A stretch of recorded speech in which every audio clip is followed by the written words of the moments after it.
Salut la compagnie, c'est Jules Melon et aujourd'hui on se retrouve pour un petit podcast avec l'ami Thierry de la Bobine Hurlante, de On se fait un ciné, enfin bref, vous le connaissez bien, comment vas-tu? C'est assez impressionnant ce salut de la compagnie, tu vois, où oui. On a l'impression presque que c'est une bande parce que tu le fais à chaque fois, c'est timé, c'est millimétré, mais quel professionnalisme! Je rentre dans mon personnage, qui n'en est pas un en fait, hein, mais c'est un petit peu l'idée. Non mais voilà, avec Thierry on a eu... Le personnage c'est l'homme au visage extensible selon beaucoup. Ou celui qui a joué dans Destination Finale. Ça oui, mais ça personne me croit, mais j'essaierai de maîtriser un peu mieux ces logiciels qui servent à faire des photomontages et je vous prouverai que c'est vrai. Mais on n'est pas là pour vous parler de Destination Finale, peut-être un jour d'ailleurs, mais... Tu auras le prochain.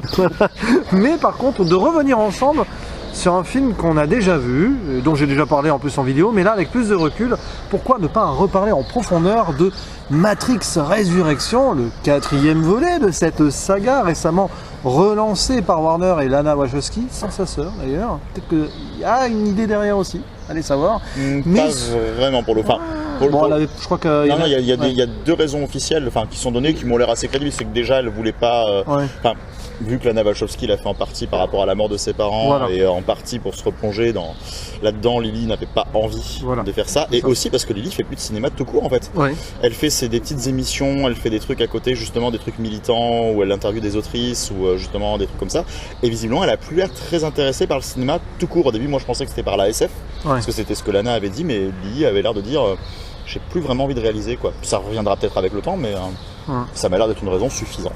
Alors pourquoi reparler de Matrix Résurrection? Et d'ailleurs on vous précise ici que ce sera full spoiler, là il faut que vous ayez vu le film parce que on va essayer de comprendre pourquoi il a divisé, mais ça je pense que ça sera vite vu, et surtout en quoi ce film est selon nous deux d'ailleurs très important pour le cinéma actuel. Ça va même un petit peu au-delà du cinéma je pense, parce que ici quelque part nous avons la résurrection de quoi? Bonne question, c'est peut-être un petit peu subtil et ironique comme titre, Matrix Résurrection aussi. Bon, on va pas resituer l'intrigue, mais ça se passe 60 ans après les événements du 3e, même si pour Neo c'est plutôt 20 ans. C'est excessivement alarmiste de se dire qu'elle envisage peut-être que dans 40 ans on n'aura toujours pas compris du coup. Ouais, mais alors justement on y reviendra sur le côté, est-ce que ce film est utopiste ou pas? Parce que c'est peut-être l'idée, bref, Neo, pas Neo, Neo va revenir dans la Matrix, mais avant c'est Thomas Anderson qui se rend compte que le Matrix qu'il croit avoir vécu ou pas, en fait c'est un jeu vidéo qu'il a créé. Mais il va se rendre compte que ce jeu vidéo, non. Et bien, elle est bien basée sur ses souvenirs. C'est ça. Et c'est déjà bien joué sur la première partie du film parce qu'on se rend quand même compte qu'on a quelqu'un de perdu qui, clairement, n'a pas fait le deuil de quelque chose. Peut-être qu'il y a un peu de Lana Wachowski dans Neo. Un peu. Un peu beaucoup. Un tout petit peu. Et forcément, Neo, à un moment, il va voir Trinity, qui n'est pas vraiment Trinity, puis se rappeler, via elle, et pas que ce qu'il a vécu, là, il l'a vraiment vécu, et rencontrer non plus l'architecte, mais une sorte d'autre architecte. Quelqu'un qui a pris la place de l'architecte, pour faire simple, l'analyste qui est son psy, joué par Neil Patrick Harris d'ailleurs, et je pense que ça a une petite importance. Bref. L'analyste en plus c'est assez pertinent dans l'époque d'aujourd'hui, quand tout est basé sur algorithme, analyse et on se fie aux chiffres pour réussir à créer le futur selon ce que l'on imagine comme étant la volonté des gens par leurs données. Comment recréer une matrice qui correspond exactement à ce que les gens veulent. Ça va au-delà des programmes du coup à ce niveau-là. Et du coup, nous on a beaucoup apprécié. Alors évidemment des gens ont détesté. On peut comprendre d'ailleurs pourquoi, parce que c'est vrai que si on attendait un pur Matrix, et encore, quel Matrix attendre? Si on attendrait le premier Matrix rebooté, remixé, remaké, forcément ça n'allait pas le faire. Mais c'est surtout que ce film, il n'a pas été fait par hasard, je pense. Et si Lana Wachowski a accepté le projet, c'est qu'elle a voulu y insuffler un message sur elle, déjà, personnellement, ce qu'elle a vécu, mais aussi sur la société dans laquelle on vit, et sur l'industrie hollywoodienne. Et selon toi, en quoi ce film, justement, est hyper important aujourd'hui, et même au-delà peut-être du cinéma, et de son côté méta ou pas. C'est vrai qu'il ne faut pas oublier de le contextualiser. Il y avait quand même ce côté, parce que quand il y a des gens qui me sortent, si elle n'avait pas envie de le faire, elle n'avait qu'à pas le faire, au contraire, je préfère largement ça qu'autre chose. Parce qu'il y a la Warner qui lui a ouvertement dit, on va faire une trilogie Matrix, ce sera avec ou sans toi, on s'en fout, c'est nous qui avons les droits. Voilà, faut pas oublier que les auteurs aux États-Unis, les auteurs et les autrices, c'est pas si prononcé que ça. Le producteur est considéré comme l'ayant droit du film, c'est eux qui gagnent les prix quand le film gagne un prix. Bref, je m'égare, mais en France aussi, mais on s'est compris. Et du coup, elle a accepté de le refaire, sûrement en promettant d'être un peu sage et d'offrir aux gens le film qu'ils voulaient voir, et pour faire un détournement, pour dire clairement, ce film n'a pas lieu d'être. vous l'avez voulu mais je vous emmerde, Ouais. et il n'y en aura pas d'autres. Et si vous en faites un autre, ce sera clairement de ma volonté, parce que là, voilà ce que moi, en tant qu'autrice et véritable personne qui choisit ce qu'est le film, Ouais. voilà ce que j'en dis. Si Warner derrière n'écoute pas et font un objet nostalgique dégueulasse, ce sera leur problème. Au moins, l'autrice se sera exprimée, et je trouve que c'est le plus important. Et c'est ça qui est fort, c'est que le film bide complètement en ce moment, ce qui est triste d'une certaine manière, mais peut-être que pour Lana Wachowski, ça va pas être si triste que ça. Bah, il bide. Tu vois ce que je veux dire? Enfin, alors il après, fonctionne pas autant que. Ouais, mais alors je sais pas s'il s'il bide réellement par rapport à son retour, au retour critique ou au retour spectateur. Ah, Parce que oui. la presse est quand même plutôt assez, enfin pas unanime, mais en tout cas on est quand même tous assez d'accord pour dire que c'est bon. Bon, les spectateurs c'est autre chose, hein, évidemment. Mais après il y a aussi tout l'agenda, quoi. Il y a en termes de com, il est totalement bouffé par le truc qui est sorti une semaine avant. D'ailleurs, le timing c'est du pas le calendrier. seul gros film de l'année qui souffre énormément d'ailleurs de ça. Hein, Puis il est sorti sur HBO Max en parallèle, donc forcément. Voilà, oui, quel est le rapport financier qu'il tire d'HBO Max? Parce que ça, on ne sait pas ces chiffres-là en fait. Est-ce que eux vont considérer, parce que si énormément de millions de personnes le matent sur HBO Max, est-ce que pour eux c'est aussi important parce qu'il y a eu un abonnement? Comment est-ce que tu te bases? Tu vois le rapport financier par rapport à ça. C'est assez compliqué, quoi. Mais c'est vrai qu'en termes d'entrée seule au cinéma, oui, ça bide. Après, voilà, la question, effectivement, hein, si c'était pas sur HBO Max aux États-Unis, est-ce que tous les gens qui l'ont maté à la maison seraient allés le voir au Cinoche? Ça, c'est un autre débat et on n'aura pas la réponse. Ouais. Mais oui, effectivement, le fait que les gens se sentent biaisés par le film, enfin, qu'une partie des gens se sentent biaisés, qu'ils ont l'impression qu'on leur fait pas ce qu'on veut, que c'est pas ça Matrix, tout ça, ça rejoint totalement son propos. Oui, et du coup, ces gens devraient apprécier le film pour ça. Et ça me rend triste que ce soit pas le cas. Mais non, parce que c'est marrant, parce que pendant une partie du film, moi, il y a des moments où je me suis dit, ah quand même, mais c'est logique ce qu'on voit. Par exemple, beaucoup l'ont dit, les scènes d'action, on peut en dire ce qu'on veut, c'est vrai qu'elles sont moins, peut-être bien réalisées, on va dire ça comme ça, factuellement, que celles surtout du premier film. Et peut-être, il y en a qui ont dit oui, mais Lana, c'était pas forcément celle qui gérait plutôt le côté chorégraphie, c'était peut-être sa sœur Lily, on n'en sait rien. Oui, ça. on spécule, On spécule. Ça, aussi bien, non, elle était surtout capable. Que de toute façon, c'est Yen Woo-ping qui gérait les chorégraphies, quoi. Je veux dire, ils avaient un chorégraphe attitré. Et là, j'ai presque envie de dire, il y a Chad Stahelski qui joue dans le film, qui est coordinateur, mouvement, qui fait des scènes d'action, qui est chorégraphe et qui s'en est pas mêlé, alors qu'elle aurait pu lui dire, tu files un coup de main. Non, je pense que même si après, voilà, je dis ça évidemment au crédit du film. Mais ça reste un défaut, on va dire, dans le ressenti. Hein. Il y a des scènes d'action qui, au-delà de pas être spectaculaires, ça c'est pas forcément grave, sont des fois très mal foutues. Je pense à la scène du train, où le découpage est hasardeux, des fois la photo est un peu limite. Il y a vraiment des moments où je me dis, ouais non, là, quand même, ça pouvait s'appliquer un peu. Mais après, moi, les scènes d'action, je les ai trouvées plutôt sympathiques quand même. Mais le fait de faire du non spectaculaire, pour moi, c'est quand même c'est le propos, et le fait de ne pas avoir pris de chorégraphe, c'est le propos, puisque c'est même dit au début. Quand ils discutent entre eux, là, dans cette espèce de brainstorming de jeux vidéo, où ils disent qu'est-ce que c'était ces 3 jeux vidéo Matrix, c'est à quelqu'un qui fait on a révolutionné le jeu d'action, donc à comprendre le film d'action, on peut pas le faire une seconde fois. Donc elle est en train de dire la seule manière pour moi de rendre le truc impressionnant, plus impressionnant qu'aujourd'hui, c'est de refaire Matrix en fait, puisque Matrix est toujours plus impressionnant que les films d'action que vous avez depuis 20 ans.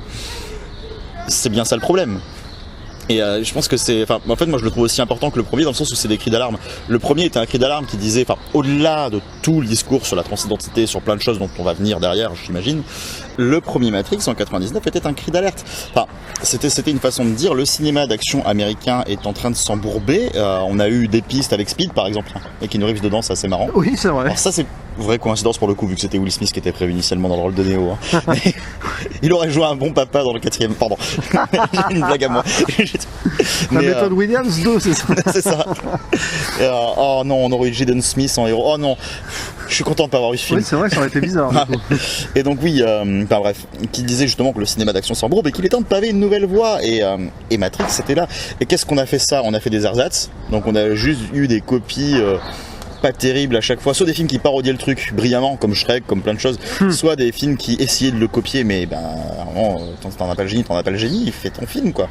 Mais c'était quelque chose qui disait, proposez quelque chose. Et d'ailleurs, elles ont fait une trilogie complète de films qui se dénient les uns les autres. Oui. Voilà quoi, c'est quand même assez intéressant. Et qui se complètent aussi. Et qui se complètent de la même façon, voilà, et qui sont clairement une façon de dire, on ne fera jamais la même chose. Donc du coup, là pour moi, au-delà de se poser la question sur son héritage et ce qu'est devenu Matrix, maintenant qu'elle commence à en perdre le contrôle, elle est clairement en train de faire la même chose. Elle est clairement en train de dire, voilà ce qui s'est passé pendant 20 ans. Je vous ai proposé de faire ça, vous avez fait ça.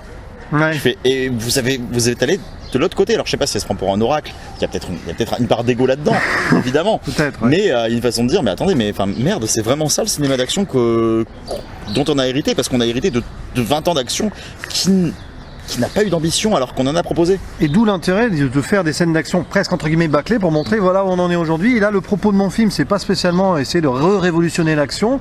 Quelque part, je l'ai fait il y a 20 ans, mais sans le révolutionner, puisque c'est quand même inspiré du cinéma hongkongais, etc. Bien sûr. Elle a essayé d'insuffler quelque chose. Elle se rend compte 20 ans après qu'on a fait un peu n'importe quoi. Et ici, elle lance un autre cri d'alerte sur la société aussi, en faisant quelque chose pour reprendre le contrôle de son bébé ou pour dire justement aux gens, vous voyez, moi j'ai pas voulu à la base. La Warner, c'est d'ailleurs dit clairement par le leader de la start-up, l'agent Smith, qui est joué par un gars qui ressemble à notre président. Mais quelque part, c'est l'idée, c'est la Startup Nation là.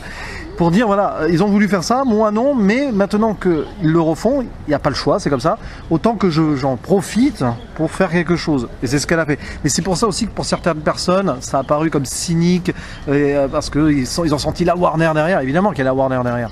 Mais par rapport à ce qu'elle a pu faire, selon moi, et je pense que tu seras d'accord, elle est allée assez loin. Alors, évidemment, on peut toujours avoir... elle est allée jusqu'à les citer ouvertement, quoi. Je veux dire, oui. C'est... ça, je sais pas comment c'est passé, d'ailleurs. On se pose toujours la question, et pareil, là, on ne peut que spéculer, quoi. Est-ce qu'elle leur a montré un premier jet du scénar où c'était pas dedans, qu'elle l'a ajouté derrière? Mais génial, ils voient le produit fini, ils sont censés valider un produit fini aussi. Ouais, bah oui. Ou alors, ils se sont dit, les gens feront pas la corrélation, enfin, quand même, quoi. Ou alors ils se sont dit au pire ils verront du cynisme ou au pire ils verront un clin d'œil. Parce que autant dont on avait discuté, tu vois, la fois d'avant, quand on avait dit justement que Burton par exemple moquait Disney dans Dumbo, autant oui c'est assez flagrant, c'est pas subtil pour dessous, mais il dit pas ouvertement je m'appelle Monsieur Disney, quoi. Alors que là, quand même clairement il y a. Alors la Warner Bros elle veut une suite, mais la Warner Bros ils font de la merde. Non mais moi je trouve ça génial. C'est vraiment le doigt en plein milieu du truc, quoi. Et jusqu'à la scène post-générique, quoi. La scène post-générique qui ne sert à rien et qui dit juste t'as vu c'est de la merde les scènes post-génériques, hein. Pourquoi vous vous attachez à ça? Mais il y en a qui ont vu ça comme ah oui ça veut critiquer le MCU, mais en fait ça fait pareil. Il y en a j'ai vu ce genre de critique. Bah justement ça fait pareil. En fait justement elle a essayé de faire le même produit en le parodiant. Et moi ça me dérange pas. Après voilà on peut moi le seul truc à la limite dont je peux comprendre, parce que j'ai vraiment du mal avec les gens qui disent j'ai pas eu le Matrix que je voulais puisque c'est pas à nous de décider déjà ce que c'est. Et pour moi voilà en tant que personne qui est grandi avec ça et qui apprécie le truc, pour moi le Matrix que je voulais c'est un Matrix qui me surprenne. Allez, c'est ça. Le pari est totalement réussi là-dessus.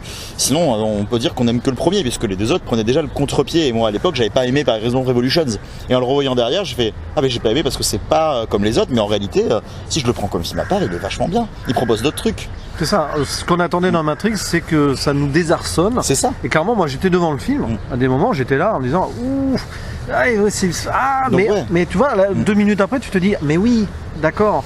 Et donc cet argument, j'ai du mal à le comprendre. Par contre, l'argument que je veux bien admettre, et avec lequel je suis en accord, même si moi ça me fait plaisir, et je pense que c'est pas par mes affinités cinématographiques, parce que je vais préciser pourquoi, parce que je suis un gros fan de Paul Verhoeven, qui est l'anti-subtilité même. Oui. Je trouve que quand on dit ouais mais c'est bon on a compris le message, ça va être des gros sabots, on a bien compris ce qu'elle voulait dire, elle le fait pas subtilement et c'est ça qu'on lui reproche. Ça je suis d'accord. Je trouve pas qu'elle le fasse subtilement. Mais alors attention, on n'est pas devant donc Look Up d'Adam McKay qui lui, pour moi, est beaucoup trop vulgaire. Lui vraiment c'est t'as vu le gros point. Elle non quand même, elle propose des choses autour, ce qui fait plaisir. Mais voilà, mais je pense pas qu'elle ait eu à vocation de dire mon film allait être subtil. Je pense qu'elle fait je vais te balancer un constat dans la gueule, ça te plaira ou ça te plaira pas, et tant pis, je dis ce que j'ai à dire, quoi.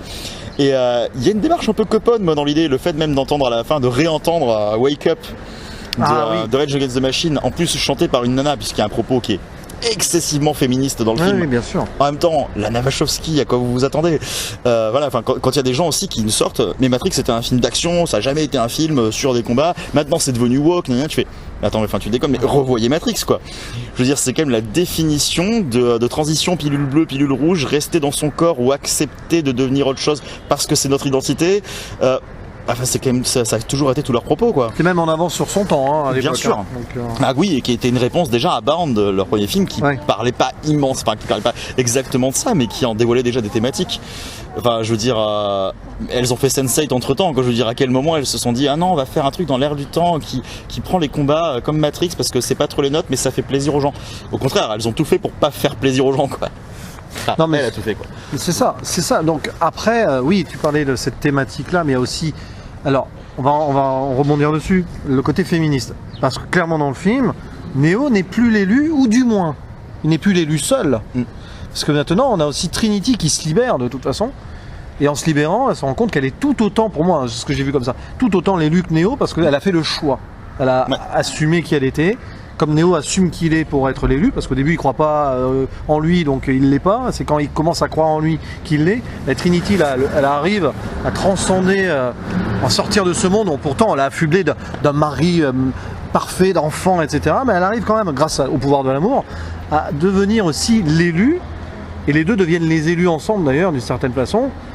Et puis bon, il y a cette fin que certains ont trouvé vulgaire. J'ai vu ça. Genre, elle joue avec l'analyste en lui fermant sa bouche et tout. Mais là, le message, avec l'analyste qui regarde quand même Neo qui lui fait mais tu veux pas tenir ta gonzesse, voilà. Et Neo qui rigole dans le fond, c'est qui est en train de dire elle te met une branlée, mon gars, c'est tout. C'est ça, parce que le film est féministe, oui, mais en plus il ferme la gueule. D'ailleurs, clairement, en arrachant la mâchoire de l'analyste à tous ces gens qui veulent conserver la zone de confort. Mais qu'est-ce que la zone de confort? Zone de confort des blockbusters, du patriarcat? Bonne question, ou du capitalisme aussi. Oui, alors qu'au bout d'un moment, la zone de confort, tu peux juste la partager peut-être, hein, ça n'a pas l'air si compliqué que ça. Tout le film ne fait que parler d'union jusqu'à... Alors moi, il y a une remarque que j'avais trouvée... Alors, pareil, je vais dire ridicule, mais c'est pas gentil pour les gens qui l'ont fait parce qu'ils ont eu un ressenti, il faut pas le nier non plus.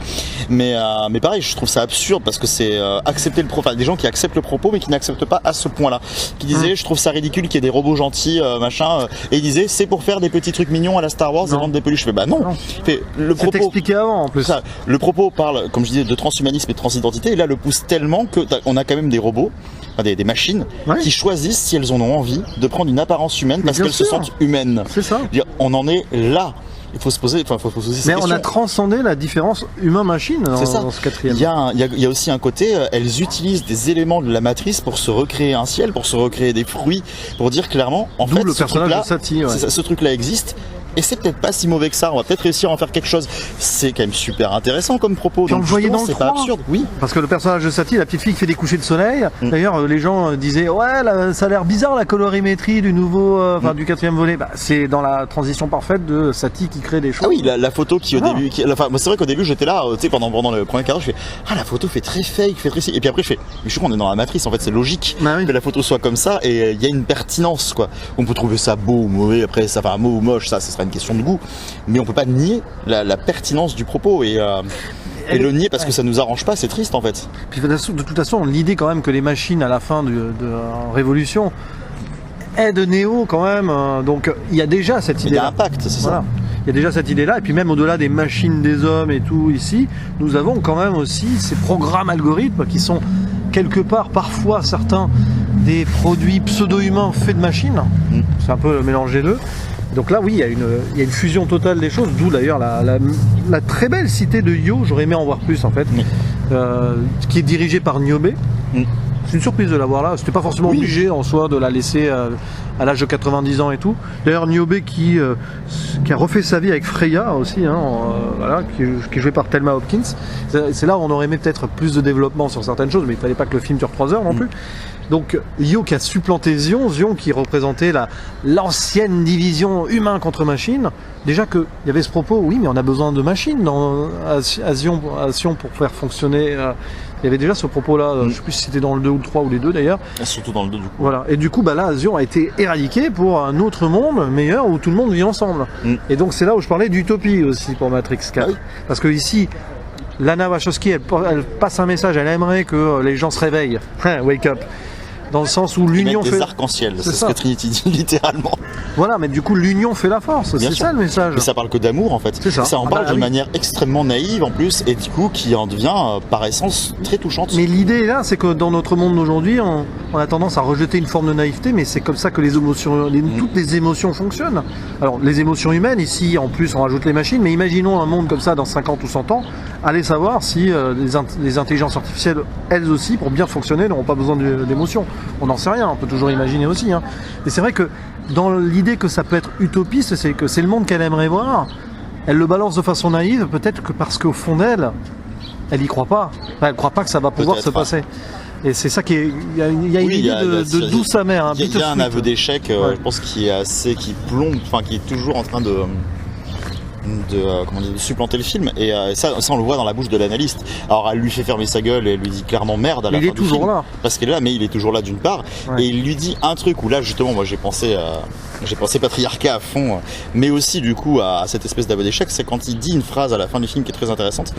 Il lui dit mais de toute façon les gens auront beau être d'accord avec ton discours, ils resteront quand même plantés le cul sur leur canapé à bouffer ce que je leur donne. Exactement. Et c'est en mode ah oui mais ils sont d'accord, mais personne se bougera parce qu'ils se diront c'est à la charge des autres personnes de le faire, moi je le ferai pas.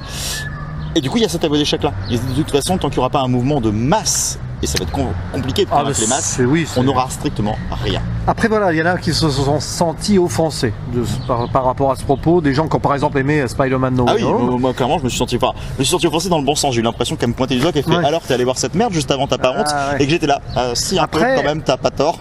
Après voilà, mais le problème c'est est-ce qu'on peut critiquer le fait que des gens aiment donc tout ce qui est MCU et tout, et s'ils sont heureux non, comme on ça, peut pas. Voilà, on peut pas. Ils sont heureux comme ça, et c'est très bien. Voilà, non, si vous nous écoutez d'ailleurs, si vous aimez, on peut ressentir du plaisir. Il n'y a pas de souci avec ça. Nous, c'est pas ça. On n'est pas là pour juger, mais est-ce qu'elle juge? Du coup, c'est ça la question. Certains. Alors peut-être un peu plus durement, en tout cas que nous quand on l'évoque. Ouais, j'aurais pareil tendance à me dire quand quelqu'un me sort que c'est le meilleur film du siècle et compagnie, j'ai un peu wow. Moi, ça me fait peur, c'est l'aliénation qu'il y a autour de ça et le fait qu'on se contente de quelque chose qui propose aussi peu. Ça me fait chier. Par contre, après, si t'apprécies le truc, voilà, moi j'en discutais avec des copains qui sont très fans des comics, comme moi j'ai pu l'être à une période, qui ont apprécié le film, qui m'ont dit j'avais conscience que c'était pas bien, mais sur le moment j'ai accepté de passer un bon moment et c'était le cas. Là on parle bien de No Way Home. Et du coup, voilà, mais après il faut être en mesure de réfléchir à ce qu'on a vu. Tu vois, là on vient de faire une vidéo sur Kingsman, on est quand même d'accord pour dire qu'on a passé un moment sympa, mais si on y réfléchit, il y a des choses qui vont pas. Et c'est juste avoir de l'intelligence, et ça veut pas forcément dire qu'on est en train de nier le moment passé.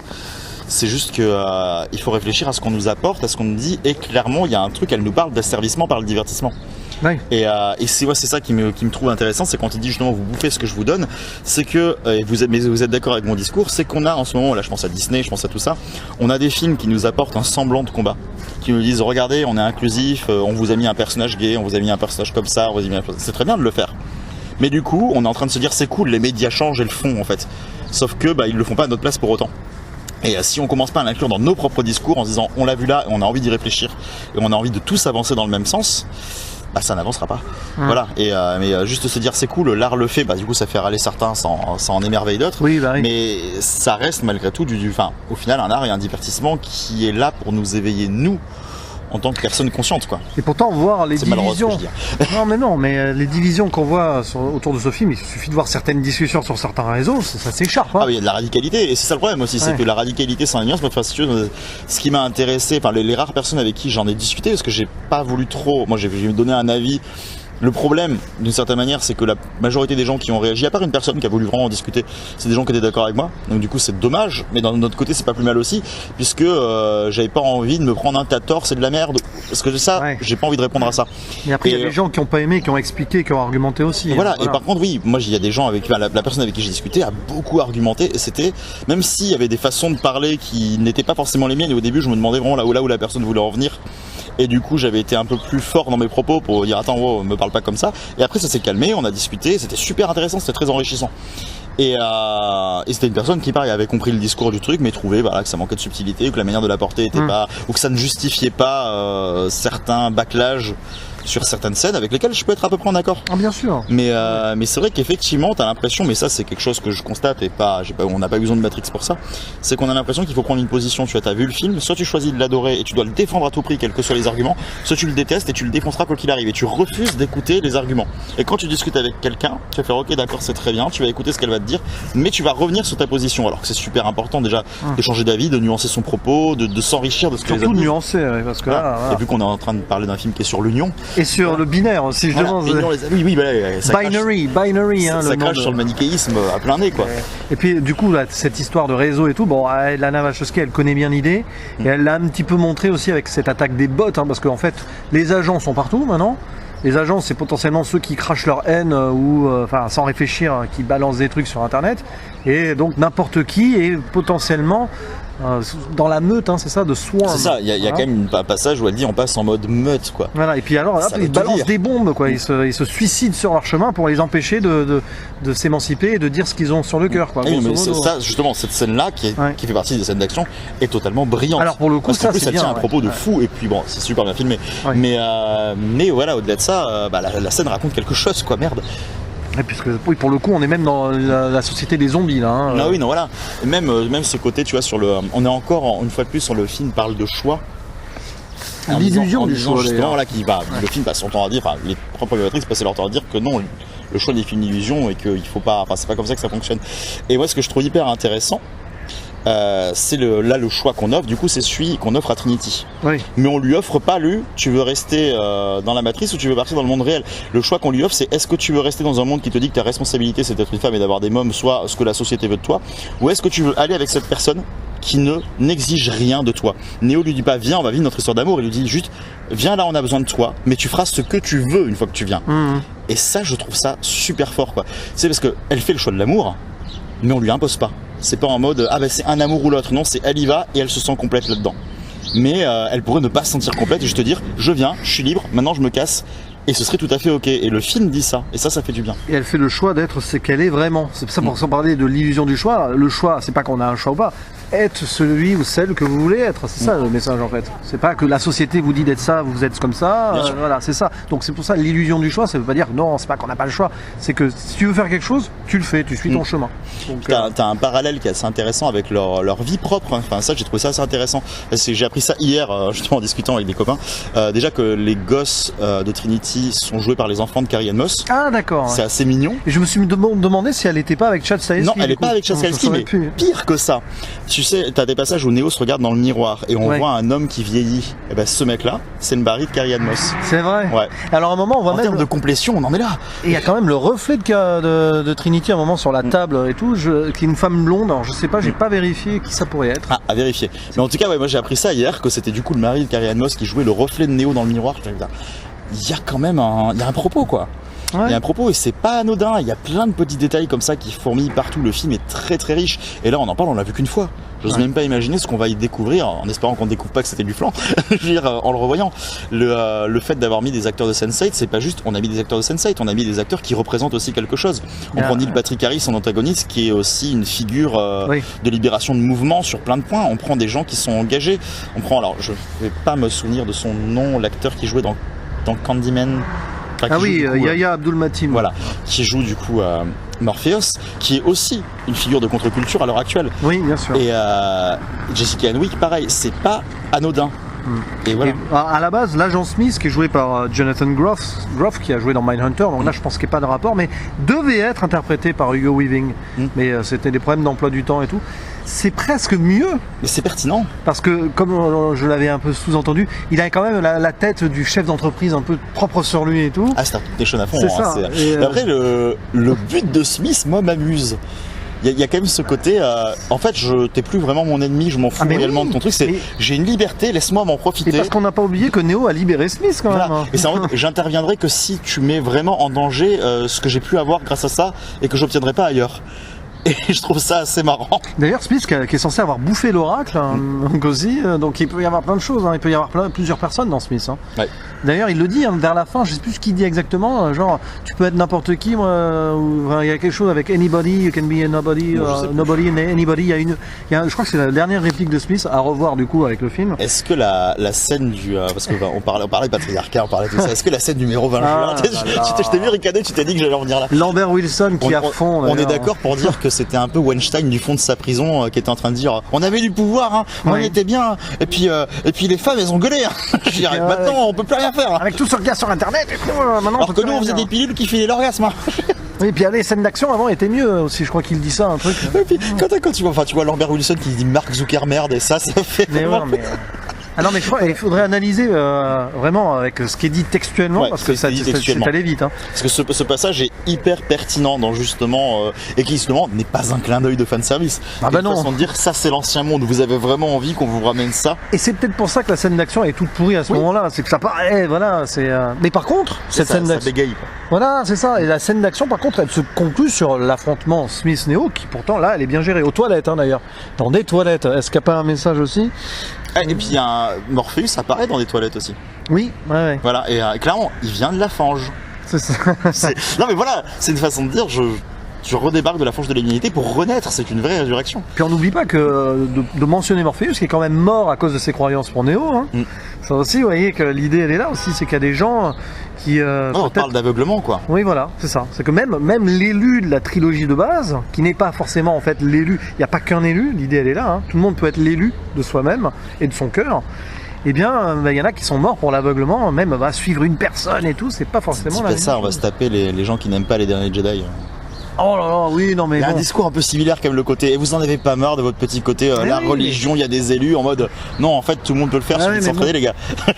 Après l'idée, voilà, ça c'est des points de vue, c'est que il y a une époque quand on était jeunes, toi et moi on a été jeunes, hein, n'est-ce pas? Un jour. Voilà, on a kiffé ce genre de truc, l'élu et tout, mais c'est vrai que maintenant, en vieillissant, et puis surtout en voyant le monde progresser, ça peut aller au-delà de ça, quoi. C'est vrai que le discours d'avant. Faut pas oublier que ça s'appelait le monomythe. Hein. C'est ça. Ouais. Ne serait-ce que dans dans la base littéraire du terme. La quête du héros, on a fait le tour aussi. C'est ça, ouais. Le côté élu, c'était très fun dans les années 80, 2000 et tout. Après, là, on va se faire traiter de boomer. Hein. Au contraire, non. Ah non, on est gentils boomers. on est des boomers qui veulent que ça avance encore plus. Ça. Mais non, parce que oui, on aime bien être surpris. Même on peut même adorer, détester un film s'il nous fait réfléchir derrière. Donc là, pour Matrix, c'est pas le cas parce que moi, c'est vrai que je pense que pour toi aussi, c'est pas le meilleur film réalisé factuellement sur la forme de l'année. Voilà, il y a des défauts, mais vu qu'ils servent le propos. Mais c'est des défauts que je lui pardonne, c'est ça. Voilà. Ça sert un propos derrière. Après, on peut nous taxer de suranalyse si vous voulez, mais d'après ce que Lana Wachowski a vécu et fait et dit, je pense quand même. Je trouve ça cohérent avec son œuvre en plus. Hein, oui, parce que, quand tu regardes tout ce qu'elles ont fait à côté, on parlait de Bound tout à l'heure. Pour Speed Racer, on peut peut-être le mettre un peu à part. Même si Speed Racer, il y a peut-être possibilité, il faudrait que je le revoie. Parce que elles n'ont pas forcément fait qu'un truc sur des courses de bagnole, quoi. Il y a forcément un sous-texte derrière qui n'est pas forcément le même. Mais oui, Cloud Atlas, même Jupiter, quoi. Mais j'ai envie, tu vois, grâce à Matrix Résurrection, j'ai envie de redonner une chance à Jupiter Ascending. Qui est pas un film parfait, c'est un film qui essaie d'en faire trop. C'est un film qui veut caler en 2 heures toute une tétralogie, quoi. Et qui en soi le fait pas si mal, mais moi je me souviens qu'on avait à l'époque, un méchant qui m'avait beaucoup plu, c'est justement le méchant joué par Eddie Redmayne, qui avait ce côté androgyne, qui avait ce côté, et tout le monde était là, il est pas badass, c'est pas un vrai méchant parce qu'il a pas une gueule de salaud. Et tu fais, mais on nous montre un mec qui ne se bat pas, qui est calculateur, qui prend des décisions, qui a juste un cerveau et sait l'utiliser à mauvais escient. Et c'est ça. Soit tout ce qui est réellement le réel ennemi contre nous, quoi. On regarde la grosse brute alors qu'il faut demander qui est la personne qui lui a filé ses ordres à la grosse brute. Puis bon, là on en revient à ce qu'on disait tout à l'heure, c'est que les gens, beaucoup de gens aiment re-avoir ce qu'ils ont déjà vu. Parfois, quand c'est bien fait, à la rigueur, ça peut arriver. Hein. On se retrouve, par exemple, on a eu cette année, alors je sais pas si tu as partagé mon avis, mais un Nobody qui est sympa, quoi. J'ai pas vu Nobody. Voilà, mais Nobody, bon, ça réutilise beaucoup de codes, etc. Mais au moins, c'est bien fait, quoi. Mais voilà, mais nous, on a envie. Voilà, enfin moi, une fois de plus, c'est assez marrant, une fois de plus, qu'il y ait Keanu Reeves là-dedans. Même si je les apprécie, j'ai pas envie. Même si je les apprécie, j'ai pas envie d'un autre John Wick. J'aime bien les regarder. Mais j'ai l'impression de revoir le Syndicat du crime et j'ai l'impression de voir des films hongkongais, quoi. Je les ai déjà vus, ces films-là. Et ils sont très fun, il n'y a pas de souci. Et je serais ravi de voir un Raid 3, je serais ravi de voir ces trucs-là. Parce qu'ils n'ont pas la prétention aussi de révolutionner quelque chose. À moins qu'ils nous fassent un crossover entre John Wick et Matrix. Moi j'ai envie de voir ce film mal aimé, un peu maladroit, mais qui me propose un truc. Où je me dis, putain, il a essayé de m'emmener quelque part, il est peut-être pas arrivé jusqu'au bout. Mais le truc est arrivé en disant je suis une proposition. Et puis c'est ça qu'on veut. Et puis il y a une dernière chose, avant de conclure quand même, sur laquelle il faut revenir, c'est le personnage de Jessica Henwick, qui entre parenthèses on la voit faire des chorégraphies hyper shadées sur des trucs de making of sur internet. Donc en fait à la base les scènes d'action elles auraient pu être montrées, c'est ça qui est étrange, donc il y a peut-être la volonté derrière justement d'avoir ça faux making of. Voilà, et ça serait génial. Donc le personnage de Bugs qui représente la nouvelle génération aussi, et qui n'est pas bêtement la followeuse, même si voilà, Neo c'est quand même un mythe, mais peut-être c'est là où on aurait aimé en voir plus. Ah, tu vas me lancer là-dessus. Ou alors s'il y a une suite, s'il y avait une suite, il faudrait que ce soit que autour de Bugs. Et on oublie Neo Trinity qui vivent leur vie pourquoi tranquille. pas, bah oui. Mais tu sais, alors attention, les antiféministes vont dire c'est parce que le film il est misandre. Ouais, vous avez une voix comme ça quand vous dites ça. C'est y a un truc moi, qui m'a fait rire, je sais pas si tu. Alors misandre c'est anti-homme, hein, c'est ça que tu veux dire. Oui, c'est ça, voilà. Évidemment, donc c'est bel et bien une fausse utopie. Et en fait, moi, ce qui m'a fait rire, c'est que, qui suit une fois de plus le propos assez féministe du film, en fait, c'est que les mecs hors de la matrice sont un peu cons quand même. Hein.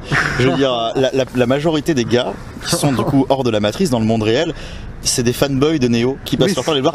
Et tu peux voler comme avant. Et tu peux refaire ça. Et est-ce que tu peux refaire ça?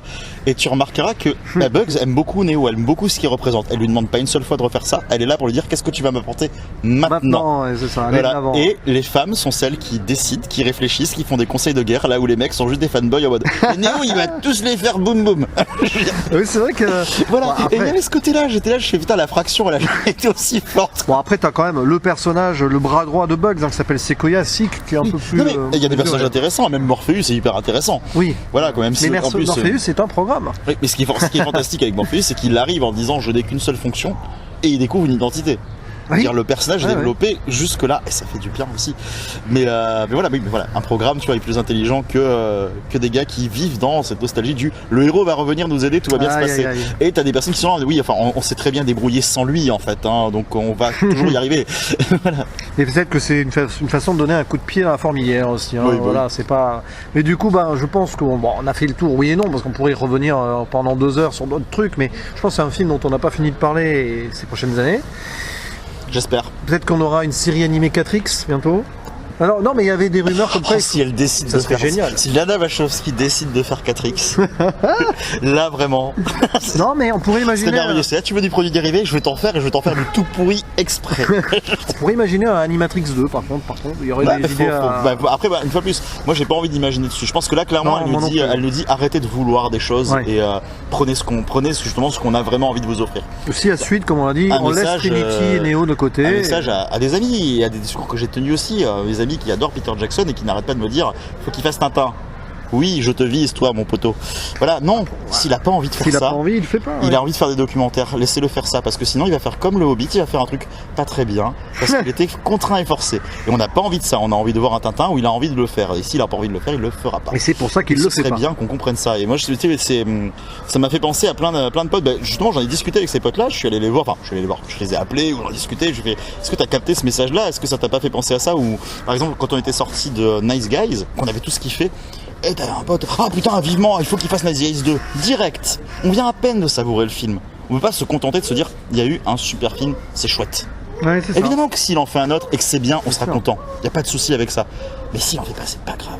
Mais en fait, tu viens d'expliquer pourquoi peut-être on n'a pas de Tintin 2 avec Peter Jackson derrière les manettes, c'est parce que peut-être qu'il a mal vécu la trilogie.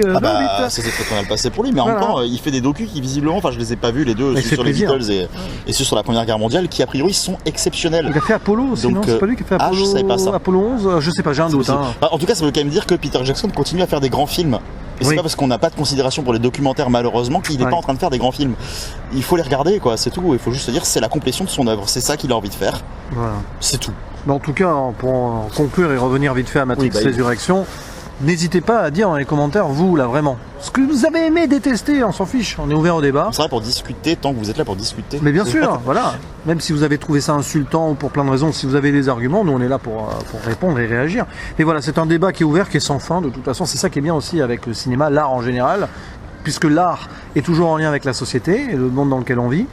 Et ce film-là, il est pleinement dans notre présent, même avec une ouverture future qui malheureusement tend plus vers l'utopie que ce qui pourrait arriver. C'est des questionnements qu'on aura par d'autres médias, c'est des questions qu'on s'est toujours posées, la réalité de l'art, là où il se pose, son influence sur le monde, la réalité politique, c'est des questions qu'on se posera encore, qu'on s'est déjà posées.